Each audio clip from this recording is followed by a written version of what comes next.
F'konferenza fil-Berġa ta' Kastilja tnediet uffiċjalment Trade Malta, l-ewwel Public-Private Partnership imwaqqaf minn Projects Malta. Trade Malta hija entità ta' ħidma konġunta bejn il-Gvern u l-Kamra tal-Kummerċ. David Kurmi, President tal-Kamra tal-Kummerċ u Chairman ta' Trade Malta, qal li din l-entità għandha lan li tgħin lill-kumpaniji f'Malta biex dawn jisfruttaw opportunitajiet ta' negozju barra minn xtutna. Dawk il-businesses li waslu fis-stat fejn jixtiequ jesploraw il-possibilità li jagħmlu negozju barra minn Malta, però forsi m'għandhomx ir-riżorsi, m'għandhomx il-know-how, m'għandhomx l-esperjenza. Jistgħu jiġu Trade Malta, Malta ħadd issapportihom billi nagħmlu trade missions f'pajjiżi ġodda jew pajjiżi li diġà għandna negozju magħhom però li nistgħu inkabru dak in-negozju billi nagħtuhom pariri ta' kif jista' dan isir bl-aħjar mod possibbli.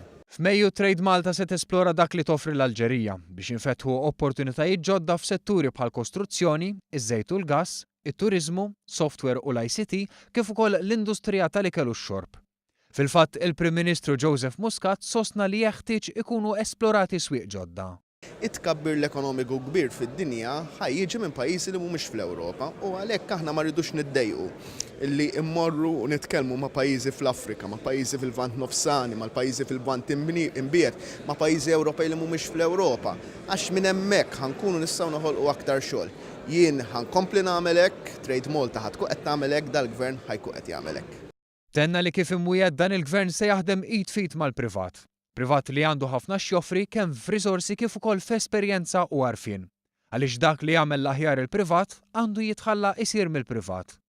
Il-Ministru Chris Cardona sostna li issa Malta Enterprise se tħalli l-aspett ta' negozju internazzjonali f'idejn Trade Malta anke permezz ta' għoti ta' riżorsi finanzjarji u umani.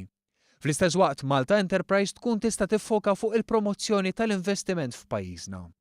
Il-Ministru Konrad Mizzi saħaq li inizjattivi bħal dawn bejn il-Gvern u l-privat se jagħmlu b'tali mod li l-ekonomija Maltija tibqa' tikber u tissaħħaħ li flimkien ma' inizjattivi oħra jagħmlu id-differenza fil-kwalità tal-ħajja tan-nies.